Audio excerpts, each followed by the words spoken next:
c'est chaud. Actuellement, je vais dire ça avant de partir sur le dossier de Amron. Ils commencent par chercher des visas pour leurs proches, tout ça là. Je voulais interpeller l'ambassade de France à Lomé, l'ambassade des États-Unis, l'ambassade d'Allemagne. Je pense que le consulat du Canada, c'est au Ghana. Je vais leur dire ceci. Les semaines qui arrivent, les jours qui arrivent, les gens du pouvoir qui vont demander des visas ou leurs proches là, étudiez très bien leur dossier avant de leur donner les visas. Personne ne doit quitter le Togo, on va rester tous là-bas. C'est là-bas que ça va se régler. Personne ne mettra des visas en attente pour leurs enfants, leurs proches. Si ça chauffe, ils vont partir. Ambassade des États-Unis, ambassade de France, ambassade d'Allemagne, le Canada. Commencez par faire des restrictions de visas pour les dirigeants togolais ou leurs familles. Quand quelqu'un vient déposer un dossier de visa, étudiez très bien à qui il est lié avant de lui donner le visa. Pour le Canada, on a des canons, on va s'en charger. Tous ceux qui ont mis leur argent au Canada, tous les barons qui sont allés acheter des maisons au Canada, nous allons faire bientôt des actions envers le gouvernement canadien. Les gens vont nous dire où est-ce qu'ils ont trouvé l'argent pour acheter autant de biens au Canada. Ça, on est en train de... On fait un travail sérieux là-dedans. Le harcèlement sera partout. On fait ce travail sérieux là-dessus. Mais ceux qui vont fuir prochainement là, qui cherchent les visas là, il faut que les consulats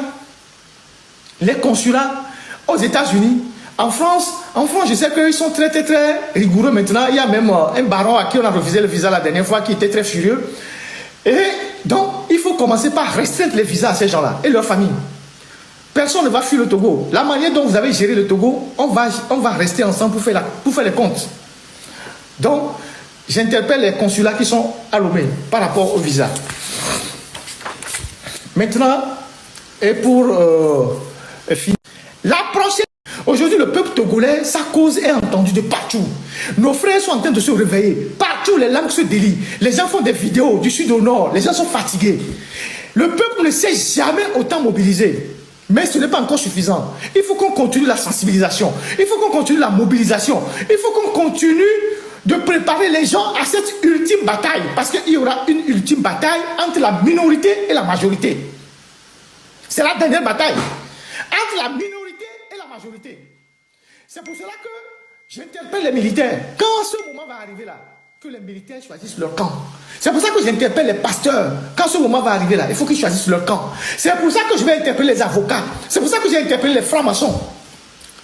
Cette ultime bataille entre un peuple dans la misère qui n'arrive pas à s'en sortir et cette minorité comprador, cette ultime bataille va arriver. Personne ne connaît la date.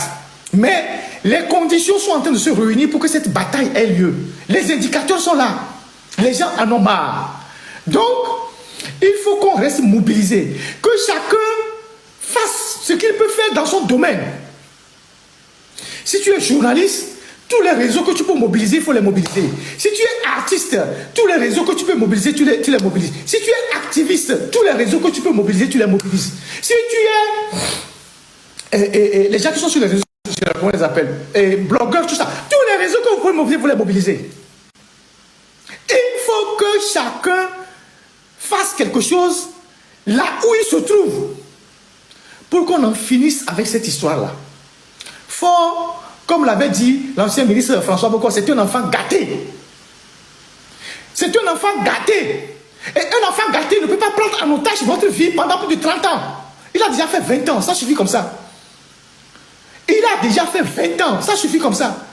Si il n'a rien appris de sa vie, pour lui c'est s'amuser, c'est l'argent, c'est les femmes, c'est la belle vie, les Togolais ont des défis à relever. S'il ne peut pas diriger le Togo, il faut qu'il dégage. D'ailleurs, il nous a prouvé qu'il ne peut pas le diriger. Donc, on n'a plus rien à espérer de lui. Donc, nous devons nous mobiliser. Laissez les histoires de CEDEAO, tout ça là. On n'a pas besoin de ça. Quand ça va chauffer, hein, ceux qui vont venir, on saura quoi leur dire. Préparons-nous. Chacun à son niveau. Dans les familles, dans les maisons, dans les écoles, dans les services. Partout, chacun, tout le monde se sent capable de quelque chose. Il faut parler aux gens. La carte biométrique, je vais revenir là-dessus. Pour le moment, on s'occupe de ça. Donc, continuons de nous mobiliser pour notre frère Amron Et continuons de travailler à mobiliser la conscience collective pour que des gens s'engagent pour la fin de ce régime-là. Les étudiants, sortez de votre zone de confort. Ce que vous avez au Togo, là, ce n'est pas une université. C'est un lycée, comme l'a dit le professeur Apédo Haman. Allez au Ghana pour voir les universités. Allez même au Bénin ici pour voir les universités modernes. On n'a aucun respect pour un chef d'État qui tue les gens. Un chef d'État qui vole l'argent. Un chef d'État qui brade les richesses. Un chef d'État qui prive les citoyens de leur mieux-être. Donc, Amron n'a rien fait de grave. Vous, les militaires, qui l'insultez, qui le frappez là, on verra ce que vos enfants aussi vont devenir. Vous, les officiers là, qui faites les zélés là, les Massina ont fait plus que ça. Hein? Les gens comme Massina, vous connaissez Yotrofaï Massina? Vous connaissez Yotrofaï Massina? Ce que les Massina nous ont fait au Togo là, aujourd'hui, j'apprends qu'il conduit seul sa voiture et il se cache.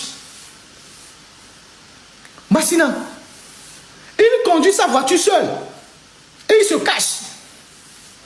Mais c'est des gens qu'il faudra manipuler, qui ont torturé les gens, qui ont assassiné les gens, qui ont tué les gens. Quand il a fini avec eux, il les a jetés. Vous aussi qui êtes là, il va vous jeter comme ça. Il s'en fout de vous. Les Katanga ont cru qu'à un moment donné, ils étaient au cœur du pouvoir. Comme des gens qui disaient que nous sommes de la maison. Mais à la fin, Katanga s'est rendu compte qu'il n'était même pas dans la maison. Il n'était même pas à côté de la clôture.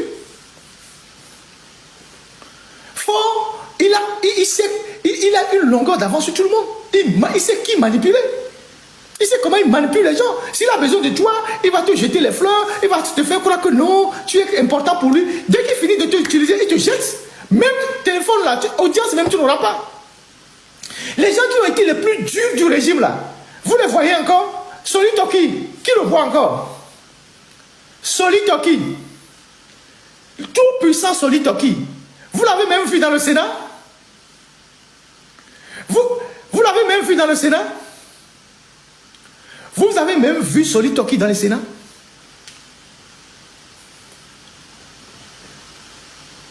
Vous savez dans quel état il est aujourd'hui? Dans quel état de santé il est aujourd'hui? Qui en parle? Qui s'en occupe? Personne. On a fini de l'utiliser, on s'en fout de lui. On n'a aucun respect pour un chef d'État qui tue les gens. Les étudiants, réveillez-vous. Vous n'avez aucun avenir. Réveillez-vous. Les élèves, réveillez-vous. Les syndicalistes, réveillez-vous. Les dockers, réveillez-vous. Les chauffeurs de taxi, réveillez-vous. Dans chaque secteur, nous devons nous réveiller. Nous devons nous réveiller parce que l'augmentation du prix de l'électricité impacte tous les secteurs. Mais les sacs pour l'électricité, les fourreaux, mais l'électricité aux ans. Mais les sacs, jus, adidoyo, nous bisap, elle a glacé. Avec les sacs bia, elle a glacé. Avec les sacs parents, elle a glacé. Réveillons-nous. Nous sommes plus nombreux que ceux qui soutiennent le régime. Et ne les regardez pas. Restons focus sur les objectifs. Et vous allez voir ce qui va se passer. Actuellement, là, la peur, c'est dans leur camp. Ce n'est pas dans le camp du peuple togolais. C'est pour ça qu'ils ont commencé les intimidations en mettant les militaires dehors. La peur, c'est dans leur camp. Ce n'est pas dans notre camp. La peur, c'est dans leur camp. C'est dans leur camp. Donc, autant que nous sommes, nous devons nous mobiliser. Quand le Togo sera un pays correct, un pays fréquentable, là, ce serait un bien pour nous tous. Amisem est là son projet sur Yahweh. Amoko le Duta. Amisem est là son projet sur Yahweh. On va son projet sur Yahweh. On a le chef canton avec le projet maintenant. Tu ne vas pas amener un projet aujourd'hui au Togo. On va dire que le chef canton a détruit ton projet. Un CBA a détruit ton projet. Un chef de village a détruit ton projet. Un gars du Nil a détruit ton projet.